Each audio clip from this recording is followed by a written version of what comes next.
Vamos abrir as nossas Bíblias, Evangelho segundo Marcos, capítulo de número 2. Eu vou fazer a versão usando a linguagem King James. Diz assim o texto: chegando de novo em Cafarnaum, depois de alguns dias, o povo ficou sabendo que ele estava em casa. E foram tantos os que se aglomeraram ali, que já não havia lugar nem à porta, e ele lhes pregava a palavra. Vieram trazer-lhe um paralítico, carregado por 4 homens. Não conseguindo levá-lo até Jesus, por causa da multidão, removeram parte da coberta sobre o lugar onde estava Jesus, e por essa abertura no teto, baixaram a maca na qual se achava deitado o paralítico. Observando a fé que eles demonstravam, Jesus declarou ao paralítico: filho, estão perdoados de ti os teus pecados. Entretanto, alguns dos mestres da lei, que por ali estavam sentados, julgaram em seu íntimo: como pode esse homem falar desse modo? Está blasfemando. Quem afinal pode perdoar pecados, a não ser exclusivamente Deus? Jesus imediatamente percebeu em seu espírito que era isso que eles estavam urdindo e lhes questionou: por que cogitais desta maneira em vossos corações? O que é mais fácil?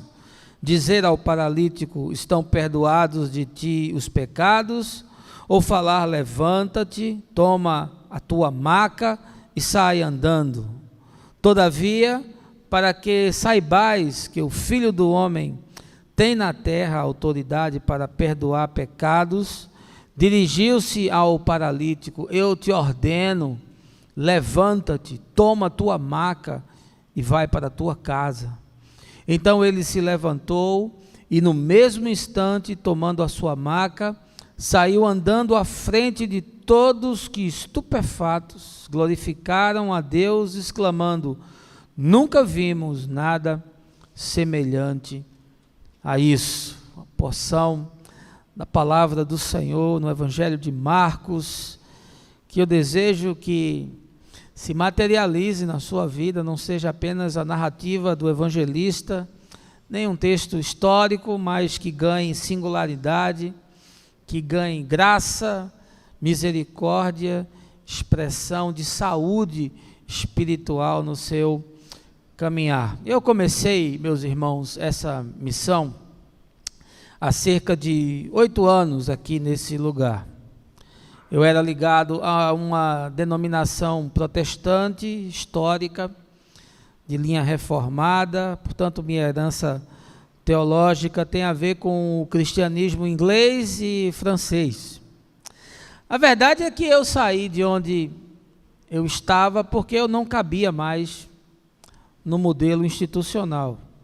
Mas eu também não tinha ideia que era preciso romper de forma tão profunda e tão incisiva. Só me dei conta disso bastante tempo depois. Eu queria começar uma coisa nova, eu queria seguir os meus mapas, e portanto eu chamei Fabiana e Gabriela para estarem comigo. Não havia mais ninguém a não ser uma Bíblia, um violão, a minha família e um punhado de sonhos. E em pouco tempo nós começamos a juntar pessoas, iniciamos numa sorveteria, depois passamos para um colégio e logo em seguida a gente já estava aqui nesse espaço. O grupo foi tomando forma, pessoas foram se sentindo atraídas, e eu penso que o conforto desse espaço, associado a uma música de altíssima qualidade e as mensagens que eram instigantes, foram fatores responsáveis pelo crescimento. O tempo passou muito rápido, mais rápido do que eu gostaria.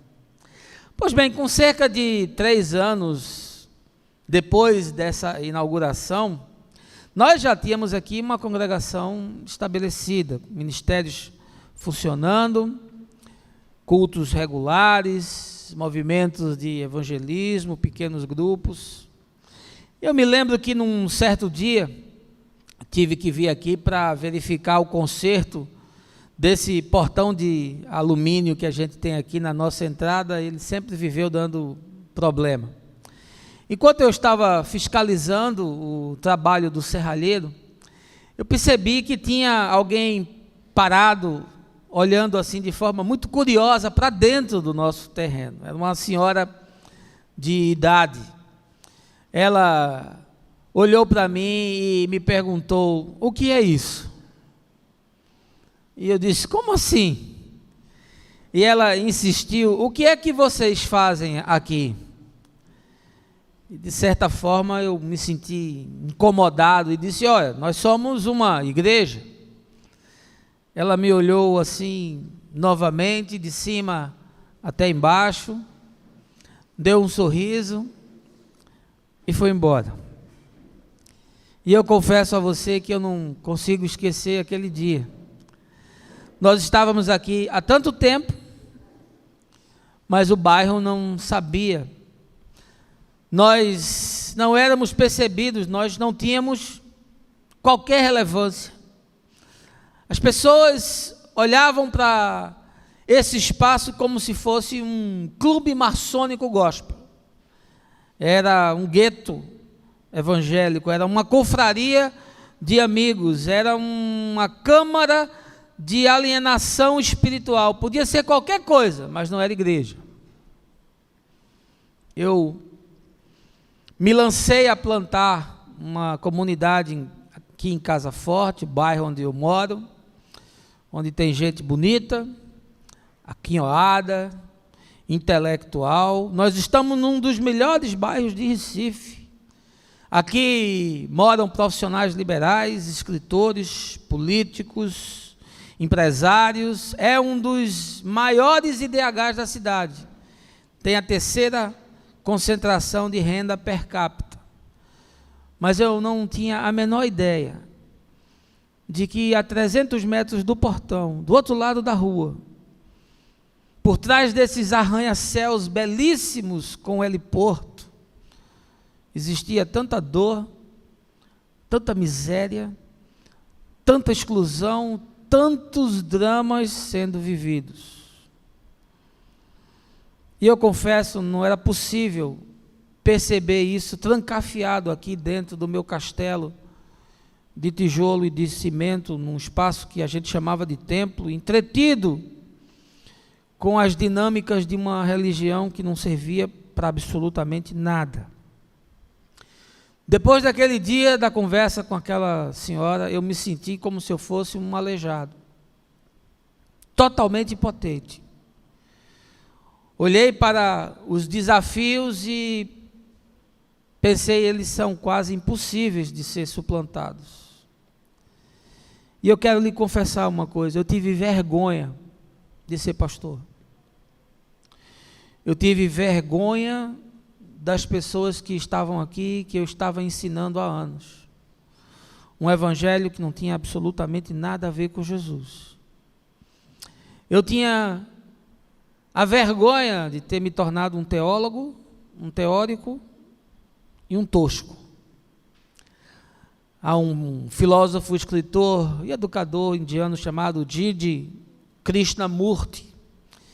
Ele afirma o seguinte: não é sinal de saúde estar bem adaptado a uma sociedade doente.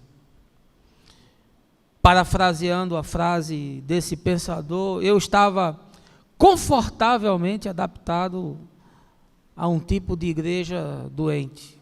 A igreja que eu mesmo havia construído. Eu estava pobre, cego e nu. Voltei para as Escrituras e eu fui ver o que havia acontecido com a teologia que tinham me ensinado. E foram meses e meses e meses fazendo uma releitura daquilo que eu percebi estava totalmente distante da verdade do Senhor. As muitas letras de tantos e tantos anos de estudo haviam me cegado para a simplicidade da fé.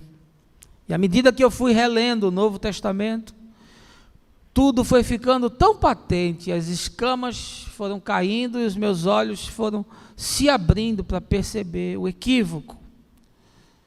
Isso já faz 3 anos. Eu não sou mais o que eu era. Nem vocês, nem a igreja, nem mesmo o bairro. Algo extraordinário está acontecendo. Por ação exclusiva do Espírito Santo. Nós estamos no meio de um avivamento. Não há visões estratosféricas, não há gente rodando, não há gente caindo, não há línguas e profecias no modelo pentecostal tradicional. Mas nós estamos experimentando um alargar de consciência e de coração que só pode ser produzido por uma ação sobrenatural de Deus. Essa manhã eu queria compartilhar esse texto do evangelista Marcos com você, trazendo algumas realidades do que o Senhor nos ensina, mas não quero fazer isso sem antes lhe convidar a um momento de oração. Baixe a sua cabeça, feche os seus olhos. Pai querido, nós te louvamos, Senhor, pelo privilégio de viver essa hora, de estarmos nesse lugar e de sermos testemunhas daquilo que Tu estás fazendo e tecendo entre nós. Quero Te louvar pelos meus irmãos, por aqueles que compreenderam a mensagem, por aqueles que se dispuseram, aqueles que se levantaram do seu conforto e da ideia de que poderiam mudar o mundo com o controle remoto nas mãos, e se envolveram com a causa do bem, da solidariedade e da justiça. Eu quero te pedir que essa manhã, Senhor, o Teu Espírito nos motive e nos desafie ainda mais, para que não apenas alguns estejam envolvidos, mas todos, na tarefa de anúncio do Evangelho, que transforma, salva, cura e desafia para a vida todo aquele que nele crê. O que eu te peço, no nome de Jesus, amém.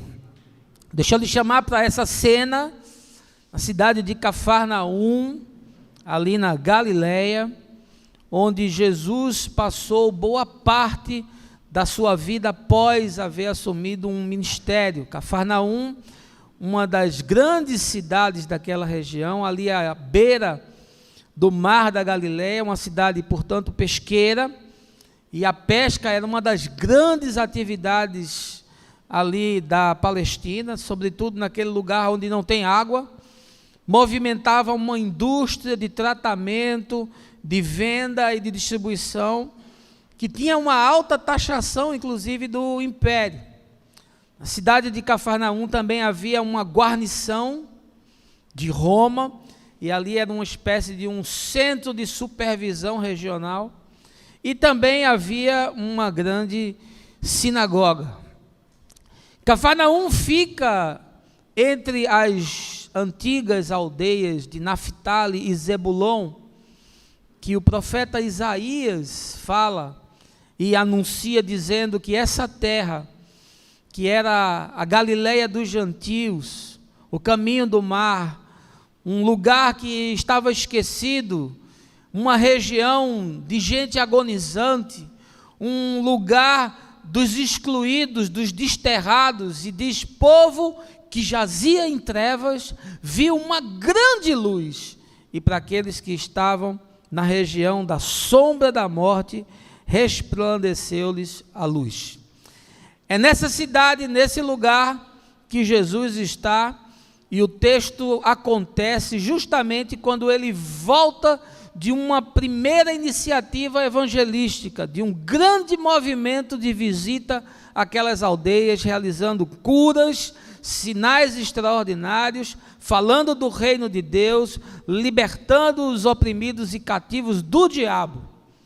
Quando ele chega em casa, imaginando que ia ter um tempo de descanso, de privacidade, talvez na intimidade apenas dos seus discípulos, uma multidão enorme começa a vir a fluir para aquela casa de Pedro, onde ele estava hospedado, a tal ponto que todos os espaços internos foram ocupados, as pessoas se amontoavam como era possível, e já havia uma grande quantidade de pessoas do lado de fora, uma quantidade tão grande que era impossível conseguir adentrar dentro da casa.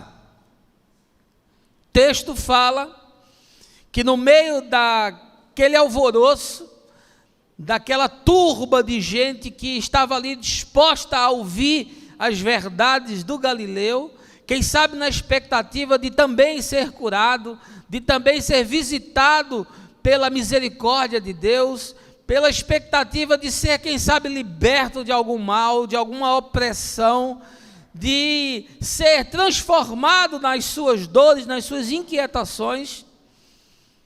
Fala-nos Marcos que um aleijado, que provavelmente ficava por ali mendigando próximo à casa de Pedro, sendo percebido por alguns amigos que por ali passavam, provavelmente indo para ouvir a Jesus, foi carregado. Eles colocaram esse homem numa maca e começaram a levá-lo na intenção de que ele pudesse ser curado do seu mal, pudesse ser liberto. Mas quando o homem chegou, a quantidade de gente era tão grande que era impossível ele se aproximar de Jesus. Não havia cadeira para deficiente, não havia espaço de estacionamento para deficiente, não havia acessibilidade, não haviam leis que de alguma forma protegessem, resguardassem o diferente. E eles ficaram ali, dá licença, dá licença, dá licença, e ninguém abria espaço, ninguém abria passagem, era impossível penetrar. As casas na Palestina antiga tinham um teto com vigas de madeira, depois ele era recoberto com uma palha, e por cima disso se colocava um barro, uma espécie de um betume, aquilo ganhava uma consistência tal que se tornava resistente tanto ao sol quanto à chuva. E ao lado de quase todas as casas tinha uma escada para você chegar até esse telhado, onde por vezes eram colocadas ali sementes para que fossem secas pelo sol e pudessem ser consumidas. Pois bem, esses homens, impossibilitados de adentrar da maneira convencional, mas determinados a fazer alguma coisa, pegaram o aleijado, subiram nessa escada, e imagine o transtorno e o sacrifício, fizeram um buraco no telhado, abriram uma entrada que não existia, forçaram uma possibilidade de acesso. E quando fizeram esse estrago no telhado da casa de Pedro, conseguiram passar por ali a maca e desceram esse aleijado até a presença de Jesus. Imagine o susto do telhado desabando, e ninguém sabe o que está acontecendo, e depois um homem descendo, coxo numa maca, e o Senhor olhando aquela situação inusitada, diz o texto, vendo-lhes a fé, disse ao paralítico: filho, estão perdoados os teus pecados. E aí já se criou um confronto teológico, porque ali estavam presentes doutores da lei e os advogados da religião de Israel, que já começaram a se inquietar, porque ninguém pode perdoar pecados a não ser Deus. Como é que esse profeta, esse rabi agora se coloca no lugar do Todo-Poderoso? Jesus, discernindo o que se passava no coração deles, disse: para que vocês saibam que o Filho do Homem tem poder para perdoar pecados. Olha, levanta-te, toma a tua cama, toma o teu leito e anda. E o homem, de forma extraordinária, levantou-se, tomou o seu leito e começou a andar, e foi um fato tão estupendo que as pessoas ficaram paralisadas, chocadas, e disseram: nunca nós vimos algo desta dimensão. Eu quero lhe propor uma questão essa manhã. O que é que você está fazendo para trazer pessoas para Cristo? Quais são as suas iniciativas? Qual é o seu compromisso? Qual é o seu papel no reino de Deus? O que é que você faz com os dons que você recebeu?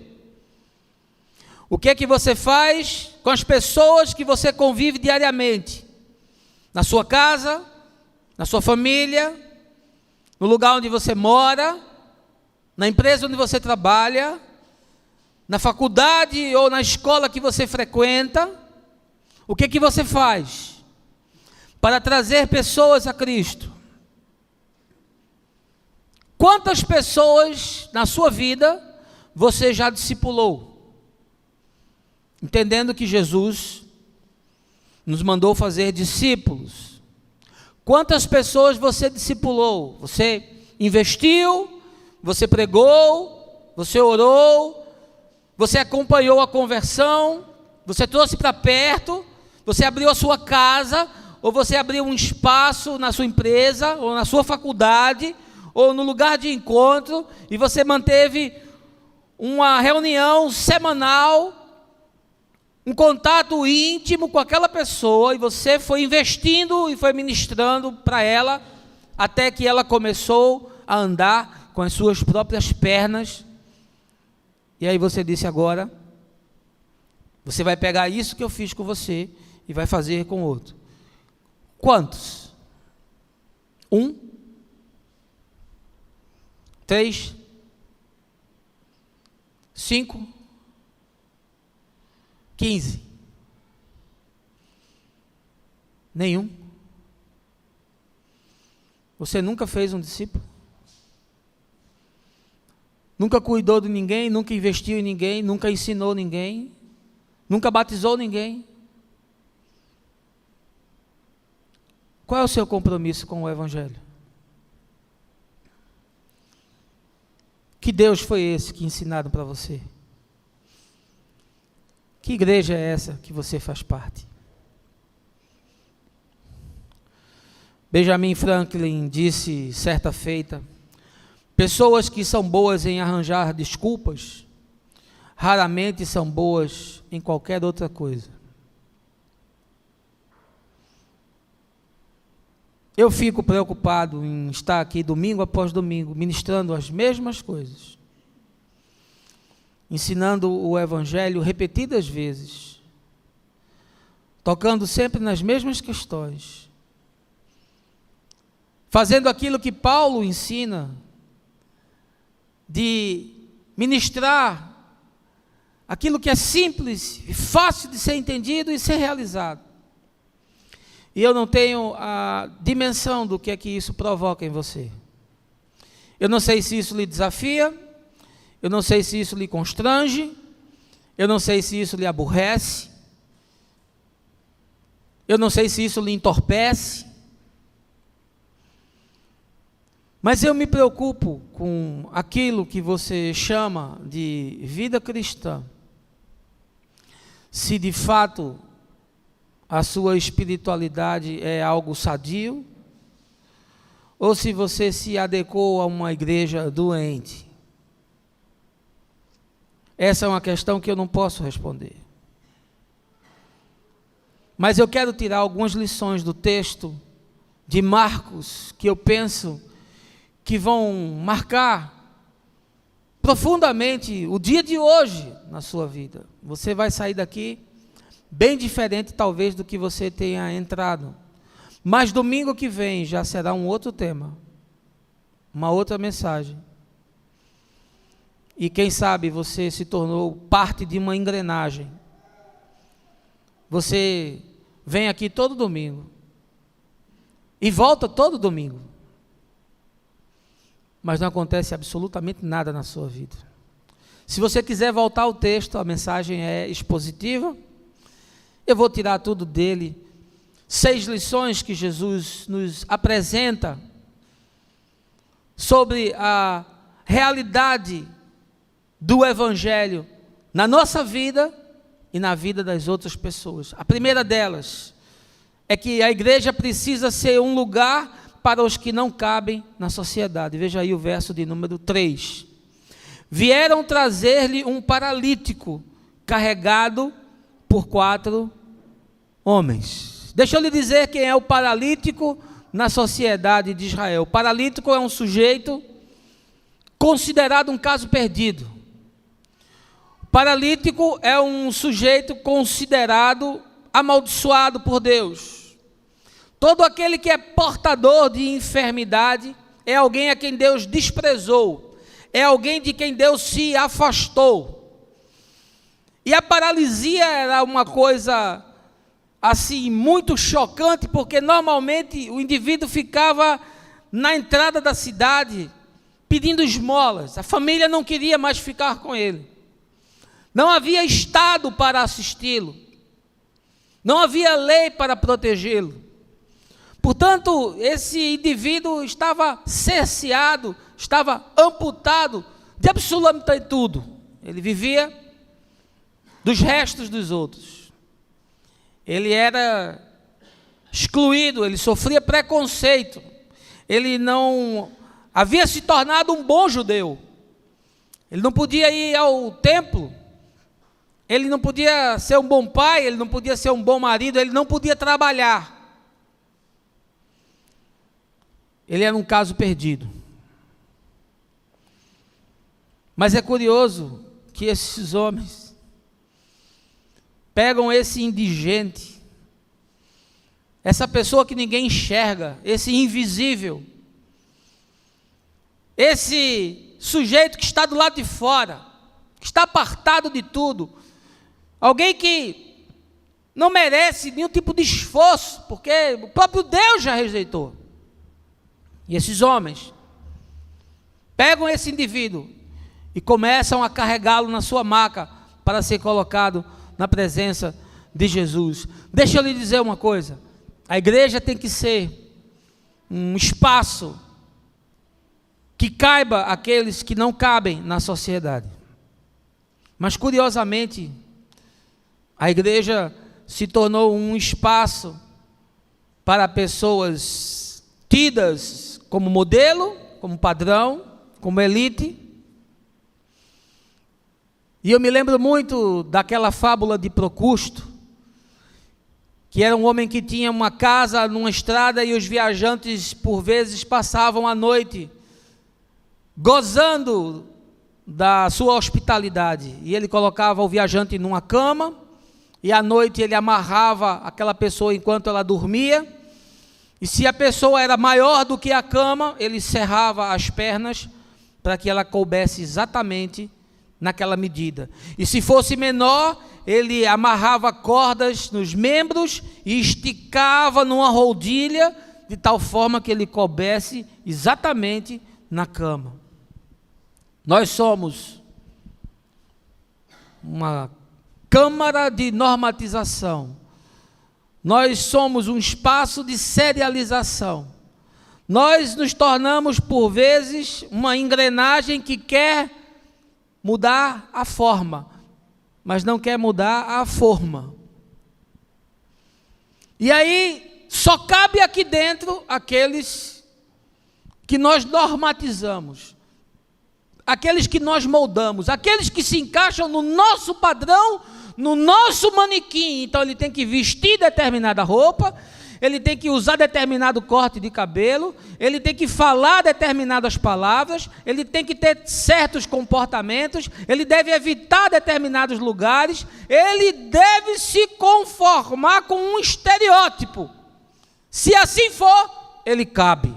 Se não for, ele está fora.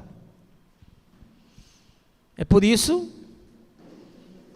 que as igrejas são refratárias a gays, a góticos, a punks, a místicos, a ateus, a pessoas que não se encaixem no seu padrão e na sua forma. Mas Jesus nos ensina que aqueles que vêm a Ele são justamente os que não se encaixam no padrão da sociedade. São os excluídos, são os diferentes, são os que sofrem preconceito, são aqueles que a gente não quer sentar do lado, são aqueles que não têm o nosso pedigree, que não têm a nossa intelectualidade, que não têm a nossa capacidade de relacionamento, de troca. São esses que vêm a Jesus. Se a igreja não for capaz de acolhê-los, ela pode ser chamada de qualquer coisa, mas não pode ser chamada de igreja. Deixa eu lhe dizer, nós estamos aqui em busca de operadores de maca. Nós estamos aqui em busca de carregadores de dores. Nós estamos aqui em busca dos socorristas da esperança. Nós estamos à procura de gente que vá lá fora e traga aquilo que a sociedade disse, não tem mais jeito. Eu quero desafiar você a trazer para cá os deprimidos. Eu quero que você traga os alcoólatras, os viciados, as prostitutas. Traga as garotas de programa para cá. Traga gays para cá. Traga góticos, punks, tatuados, gente esquisita, cabeludos, hippies. Traga para cá. Porque se aqui não couber essa gente, não cabe mais ninguém. Porque aqui o convite é que a hipocrisia fique na entrada. E nós sejamos um grande ajuntamento de pecadores conscientes, mas redimidos pelo sangue de Jesus. Amém, irmãos? Traga para cá. Traga o que eles não querem para cá. Traga como um carregador de maca. Traga como alguém que é um socorrista da operança. Traga, arraste, carregue, se importe, se choque com a realidade que está aí fora. E aí nós iremos cumprir o papel que Jesus nos deu. Você pode ser os pés, as mãos e a voz daqueles que estão totalmente cerceados, excluídos de tudo. Por favor, não venha me falar do seu evangelho sentado na cadeira da sua casa, com o controle remoto, trocando canal, e no domingo você toma banho, bota perfume, pega a sua Bíblia, que você não olhou para ela a semana inteira, e vem para cá, chega 30 minutos atrasado para me assistir pregar. Por favor, não diga que você é discípulo de Jesus. Diga que você é discípulo do Caminho da Graça, diga que você é discípulo de Carlos Moreira, diga que você participa de uma confraria, mas não vá dizer que você é discípulo de Jesus. Segundo lugar, eu quero lhe dizer que nós fomos destinados para ser gente que muda mundo. Veja aí o verso de número 4. Não conseguindo levá-lo até Jesus por causa da multidão, removeram parte da cobertura sobre o lugar onde estava Jesus, e por essa abertura no teto, baixaram a maca na qual se achava deitado ali o paralítico. Sabe qual é o desafio que você tem? Você tem que ser gente que muda mundo. O que é isso? É gente que faz diferença. Os homens chegaram na frente da casa de Pedro, uma aglomeração enorme. Ninguém dava passagem, ninguém abria espaço, ninguém se comovia com a dor do homem, ninguém estava interessado no seu drama, ninguém se sentia responsável pela sua dor. E aí os sujeitos podiam ter dito: poxa, a gente já veio até aqui, já fizemos muito em carregar você, você estava lá embaixo jogado, nós tentamos, nós nos esforçamos, nós tivemos boa vontade, nós tivemos alguma iniciativa, mas veja a situação, é difícil. Porque normalmente as pessoas esmorecem no primeiro obstáculo, na primeira dificuldade, O primeiro sacrifício que tem que ser feito. A sua fé não dá para nada mais do que um espasmo. Um espasmo. Pronto, acabou-se a sua espiritualidade. Agora, só o mês que vem. Mas nós fomos destinados a ser gente que muda mundo. E aí ali a multidão, cada um com o seu problema, cada um com a sua dificuldade. Um estava devendo cartão de crédito, o outro estava arrombado no cheque especial, o outro estava desempregado, o outro estava brigado com a mulher, o outro estava brigado com o filho, o outro estava com uma dor no pé, o outro estava com dor de estômago, o outro estava com um problema na justiça. Cada um queria o seu milagre. Cada um queria o seu milagre personalizado. Cada um queria um Deus para lhe satisfazer o apetite. Ninguém olhava para o outro, ninguém percebia o outro, ninguém disse: ó, peraí, tem um cara aqui, está uma situação pior, vamos botar o cara para dentro. Vamos, abre espaço aí para o aleijado passar. Não, é para lá, cara, empurra não, bicho, não dá para entrar não está vendo, está lotado. Mas eles estavam determinados a levar aquele homem. Eles iam colocar aquele aleijado na frente de Jesus, custasse o que custasse.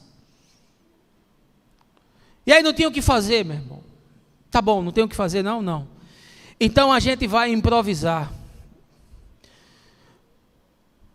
Sabe o que é que nós precisamos fazer? Nós precisamos criar soluções, irmãos. Nós não precisamos mais criar problema.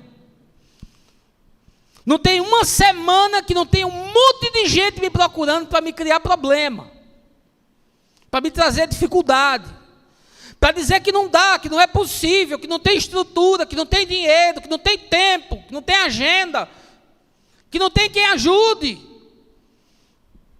que ninguém se compromete. Ah, por favor, não me traga problema, me traga solução.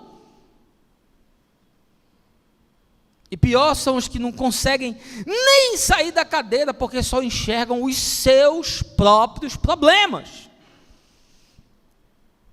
E é por isso que nada se resolve na sua vida, porque o seu mundo é você e as suas questiúnculos. Me desculpe dizer a verdade, mas é isso, não é outra coisa.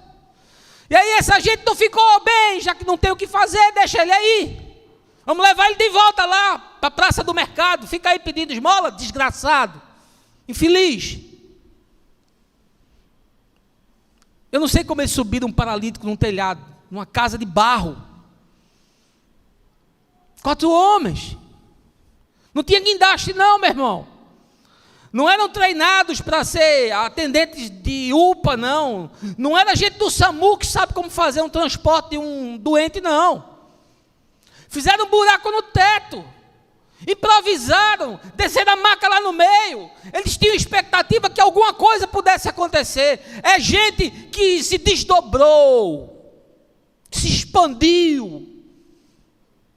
É consciência que abriu, é coração que se alargou.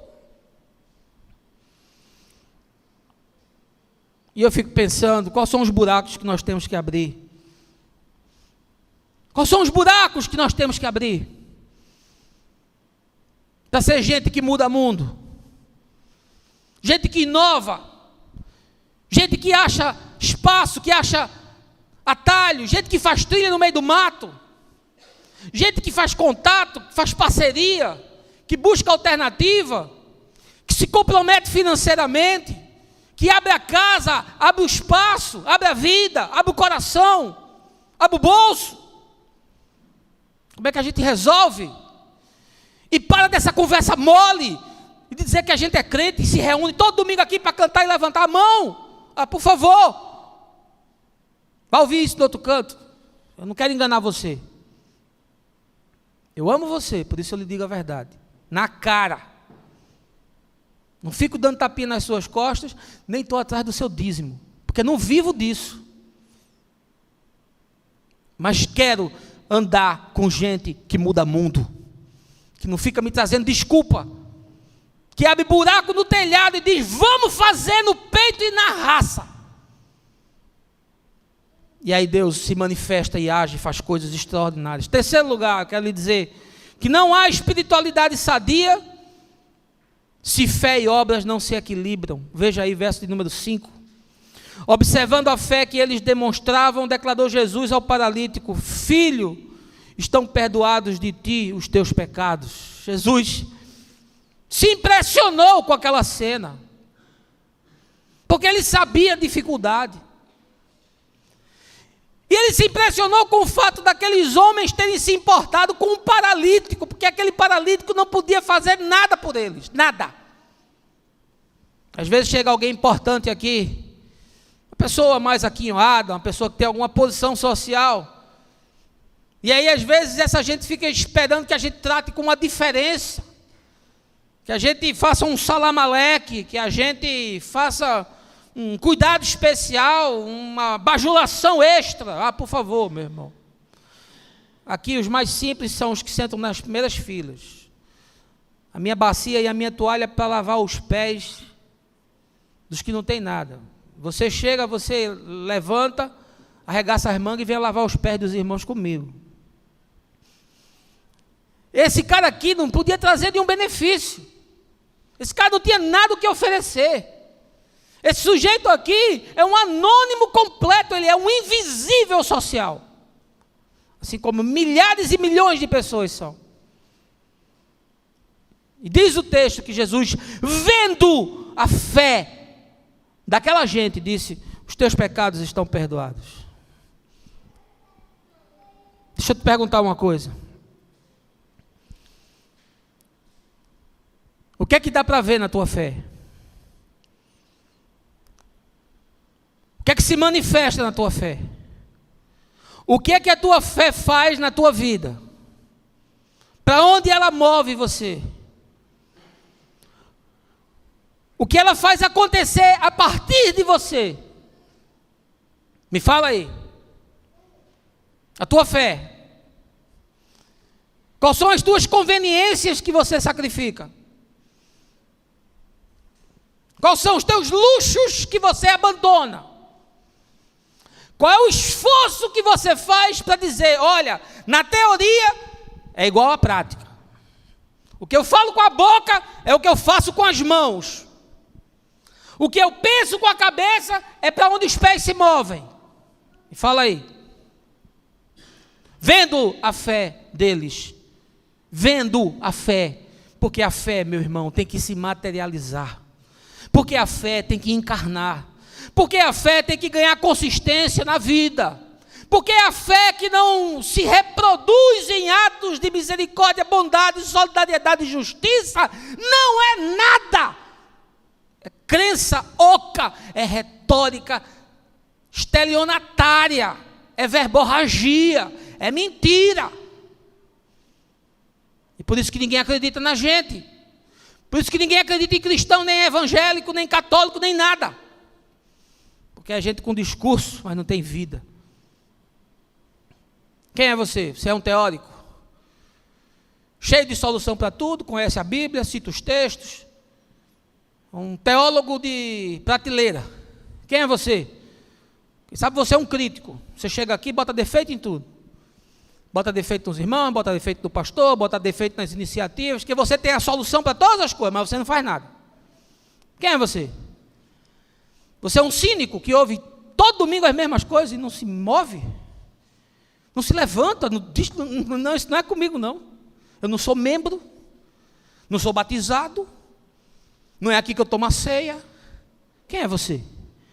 Você é um especialista em desculpas, por causa da sua agenda, do seu trabalho, da sua pós, da sua família, dos seus negócios, da sua doença, da sua depressão, do seu medo, dos seus traumas, das suas dores, e você vive de apresentar desculpa. Quem é você?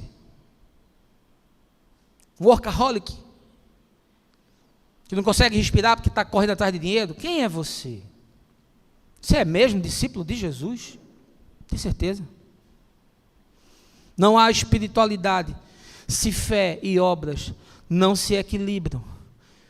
Tiago disse: mostra-me a tua fé sem obras, que eu com as minhas obras vou te mostrar a minha fé. Meu irmão, deixa eu lhe perguntar uma coisa. Você acha mesmo que com o que você está fazendo, você vai poder chegar um dia diante de Deus, no juízo final, e dizer: Senhor, eu gastei o que havia de melhor em mim, em prol do teu reino e dos homens da terra. Você acha mesmo que você gastou o melhor, você empreendeu o melhor de tudo que você recebeu? Quarto lugar, eu quero lhe dizer que a religião sempre cria empecilhos e cogita o que há de pior. Veja aí os versos de 6 a 8. Entretanto, alguns dos mestres da lei que por ali estavam sentados, julgaram em seu íntimo: como pode esse homem falar desse modo? Está blasfemando. Quem afinal pode perdoar pecados a não ser exclusivamente Deus? Jesus imediatamente percebeu em seu espírito que era isso que eles estavam urdindo e lhes questionou: por que cogitais desta maneira em vossos corações? Olha, deixa eu lhe dizer uma coisa: a religião sempre cria dificuldade e sempre pensa o que é de pior que pode ser pensado. Na teologia de Israel, não se podia cogitar que alguém perdoasse pecado a não ser Deus. Nem o Messias podia perdoar pecados. E como você sabe, a religião é a detentora da patente de Deus. A religião é que diz quem entra e quem não entra. A religião é quem diz quem cabe e quem não cabe. A religião é quem diz quem pode ser batizado e quem não pode ser batizado. É a religião que diz quem toma ceia e quem não toma ceia. É a religião que diz quem entra na eternidade e quem não entra. Já julga o sujeito aqui sem ele sequer ter passado pelo juízo de Deus. Porque a religião é o cartório do céu na terra. É ela quem autentica com o sangue do cordeiro aquilo que pode e o que não pode ser feito. É por isso que eles ficaram cogitando o mal no coração, porque a religião sempre cria dificuldade. O religioso, ele nunca é capaz de perceber o mover do Espírito, porque ele está sempre olhando para o código, ele está sempre olhando para a lei, ele está sempre olhando para a cartilha, para a reprimenda, para o cânon, para o estatuto.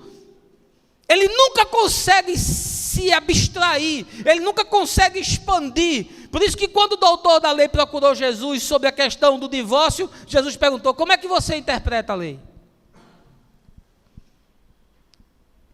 Porque ele sabia que, dependendo da interpretação, o que se vivia era apenas morte, não tinha nada a ver com vida. É gente que sempre cria dificuldade, nunca consegue ser desafiada a nada novo, nunca consegue pensar em fazer de uma outra forma. É a ortodoxia da burrice, é o fundamentalismo cego e bélico.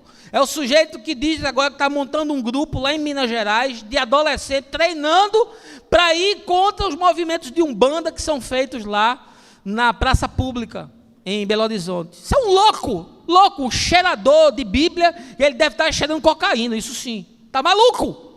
Porque Paulo entrou em Atenas, a cidade mais mística que tinha no mundo antigo. 1.200 estátuas de divindades pagãs, centenas de templos. Paulo não ofendeu a fé de ninguém. Pelo contrário, foi chamado ao Areópago pelos estoicos e pelos epicureus, passou 3 dias falando de Jesus. Mas por favor, meu irmão, essa gente só vê dificuldade, só vê empecilho, nem faz e nem ajuda a fazer. Jesus disse dos doutores da lei: nem vocês entram, nem vocês deixam os outros entrarem, porque se escandaliza com tudo. Ah, se o pastor tomar um copo de cerveja é um escândalo. Ah, se o pastor for no jogo de futebol é um escândalo. Ah, se o irmão contar uma piada é um escândalo. Ah, se o outro fizer uma tatuagem é uma desgraça. Ah, se pintar o cabelo de azul vai para o inferno. Mas por favor, eu não aguento mais isso. Graças a Deus que aqui entre nós não tem mais isso. Graças a Deus que não tem mais isso. Mas eu tenho que conviver, porque eu não convivo só com vocês, com essa doença desses que são os grandes criadores de muros. Ao invés de serem construtores da vida, são levantadores de muros e de correntes. São cimentados no chão, nunca se movem na direção de ninguém. Quinto lugar, quero lhe dizer que o Evangelho serve para salvar todo homem e o homem todo. Veja aí versos 9 e 10. O que é mais fácil dizer? O paralítico estão perdoados os teus pecados, ou falar, levanta-te, toma a tua maca e sai andando. Todavia, para que saibais que o Filho do Homem tem na terra autoridade para perdoar pecados, dirigiu-se ao paralítico e disse: eu te ordeno, levanta-te, toma a tua maca e vai para a tua casa. Salvação, meu irmão, evangelho tem que ser algo que salva todo homem e o homem todo. Por que eu estou dizendo isso? Porque Jesus sabia que o grande problema desse homem não é do aleijão, é do pecado. A grande desgraça desse homem não era ele ficar mendigando sem poder se locomover na cidade de Cafarnaum. Era ele ser um homem amargurado, cheio de ódio, cheio de ira, cheio de revolta contra Deus. Era o seu pecado. Cheio de inveja dos outros, era o seu pecado. E por isso a atenção primeira de Jesus foi: estão perdoados os teus pecados. Você está curado, você está liberto desse mal. É uma manifestação espiritual, ninguém vê, acontece dentro. A gente gosta de pirotecnia, a gente gosta de milagre que joga fogos de artifício. Mas Jesus não, Jesus olhou para dentro do homem. Ele viu a aridez que era a alma daquele homem. Ele viu a incongruência, ele viu o desencontro, ele viu a tragédia humana, a alma em carne viva. Ele disse: estão perdoados os teus pecados. É cura espiritual. Mas disse para religião de plantão: para que vocês saibam que eu perdoo pecados e que eu saro a enfermidade física, levanta, pega a tua maca e anda. O evangelho tem que ser para salvar todo homem e o homem todo. Tem que ser para a salvação espiritual, para a salvação física, para a salvação emocional. Tem que ser completo. Não adiantava só curar ele fisicamente e ele continuar amargurado, cheio de ira e cheio de ódio. Não adiantava só salvar aquele homem, se não houvesse também uma manifestação de um poder espiritual que reconfigurava a sua vida, reestabelecia ele como alguém apto a existir. Deixa eu lhe dizer uma coisa: evangelho que não resgata a dignidade, meu irmão, não serve para nada. Dignidade de ser filho de Deus também tem a ver com dignidade social. Significa recuperar o indivíduo para a vida, dar a ele uma oportunidade, considerar ele gente, colocar ele dentro da roda, fazer com que ele possa de novo se sentir alguém amado e importante. Se não for isso, não é evangelho. Teologia da missão integral, tudo bem, bote o nome que quiser, eu prefiro o evangelho integral. Evangelho integral é esse, que olha o indivíduo em todas as suas dificuldades e deficiências. Sabe o que é uma igreja integral? É uma igreja que faz tudo o que tem que ser feito, no plano espiritual, no plano social, no plano material, no plano emocional. Todas as iniciativas têm que ser cobertas. E em último lugar, Jesus nos ensina, e aí eu digo para você também, que chegou a hora de nós sermos franqueadores de segundas chances. Veja aí o verso 12. Então ele se levantou, e no mesmo instante, tomando sua maca, saiu andando à frente de todos, que estupefatos glorificaram a Deus, exclamando: nunca vimos nada semelhante a isso.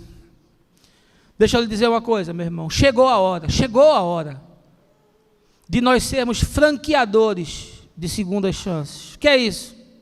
Sabe o que significava? Pega a tua cama, pega o teu leito, pega a tua maca e vai embora e anda.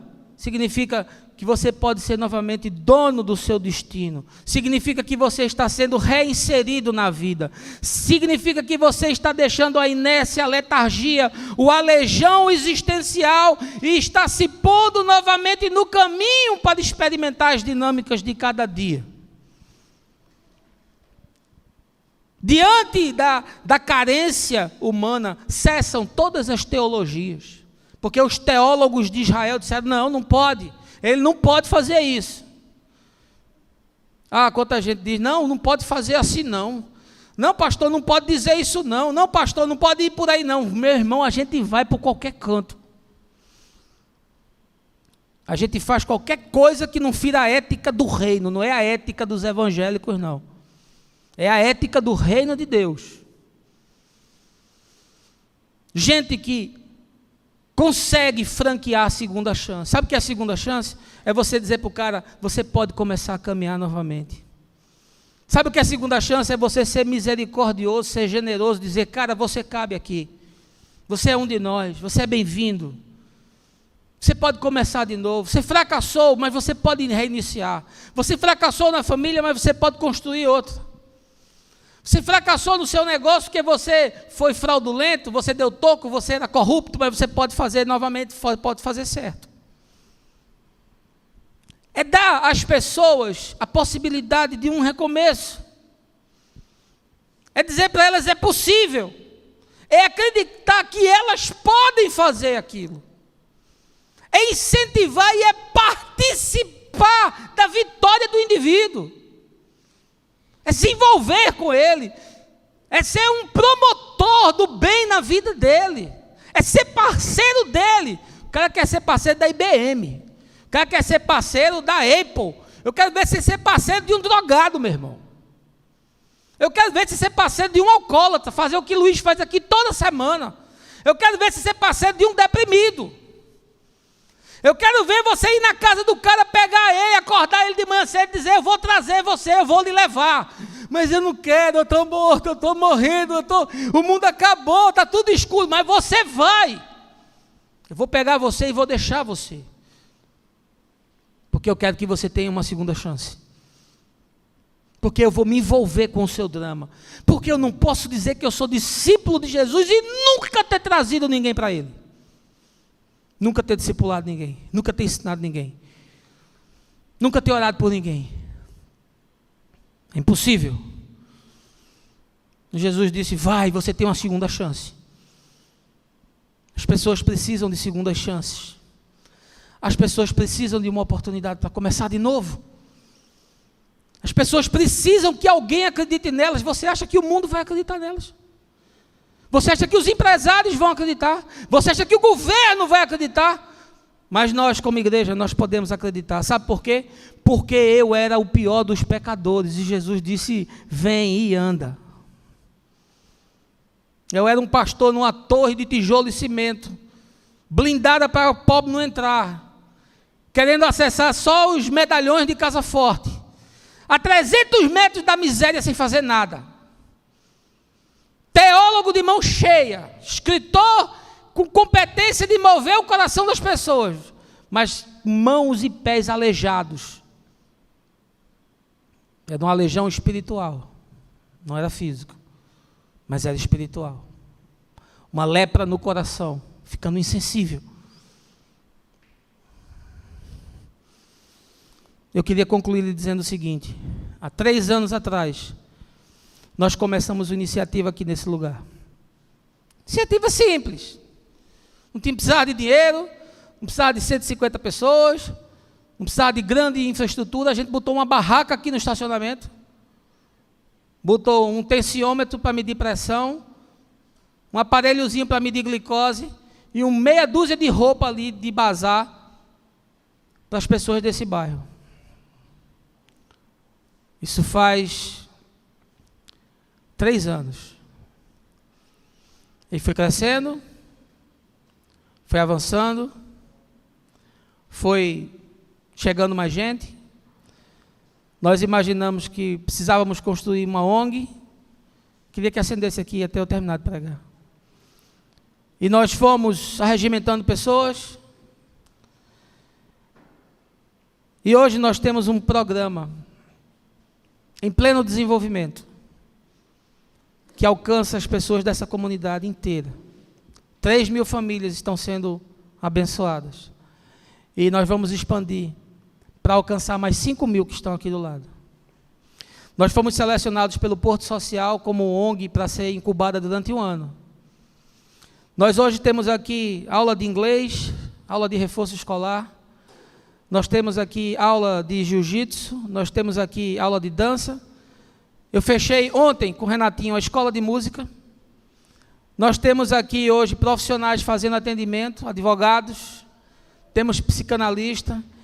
Estamos desenvolvendo o sistema lá no escritório, que vai fazer o cadastro dos voluntários e dos usuários. E vamos transformar a estação num grande balcão de serviço. Estamos andando com os procedimentos legais para reconectar uma ONG e ir para o setor privado buscar recursos. Nós vamos fazer a diferença na vida das pessoas. Hoje, se alguém passar aqui pela porta e perguntar o que é que eles estão fazendo aí dentro, eles vão dizer. Essa semana nós tivemos aqui mais de 20 mães reunidas aqui com o Marcinho, para nós dizermos o que é que nós estamos fazendo com os filhos dela. É só o começo. A gente nem começou ainda. Eu disse para Marcinho, em 2 anos nós vamos mudar a realidade dessas pessoas. Depois que nós fomos aprovados no Porto Social, daqui a 2 anos nós vamos estar aqui, Marcinho, vendo coisas extraordinárias que Deus vai fazer. Nós não somos mais um gueto trancado em torno de 4 paredes. Nós somos uma igreja anunciando a salvação e agindo e fazendo diferença na vida de muitas pessoas. Agora eu quero lhe fazer só uma pergunta. O que é que você vai fazer a partir de hoje? O quê? Você não pode estar pior do que eu. Porque eu era um pastor com formação teológica, com formação filosófica, com 30 anos de caminhada com Jesus, pastor de igreja histórica reformada, ordenado com sucessão apostólica, tudo no mundo que tinha de pedigree, de fuleiragem eu tinha. E estava morto. Então você não pode estar pior do que eu. Agora o que eu quero saber é o que é que você vai fazer a partir de amanhã. Se você vai ser gente que muda mundo, ou se você vai continuar vivendo a mesma espiritualidade que você viveu nos últimos 3, 5, 8, 10, 15 anos da sua vida. Eu queria lhe convidar para você assistir esse pequeno filmezinho da Reconectar, que vai estar aí dentro da mensagem.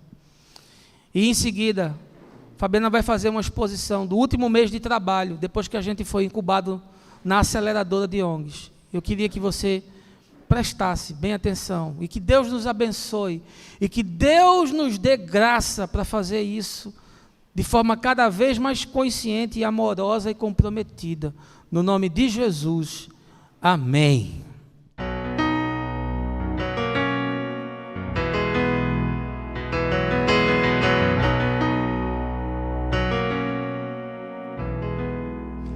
Depende de nós, quem já foi ou ainda é criança, que acredita ou tem esperança, quem faz tudo pro mundo melhor. Depende de nós, que o circo esteja armado, que o palhaço esteja engraçado, que o riso esteja no ar, sem que a gente precise sonhar.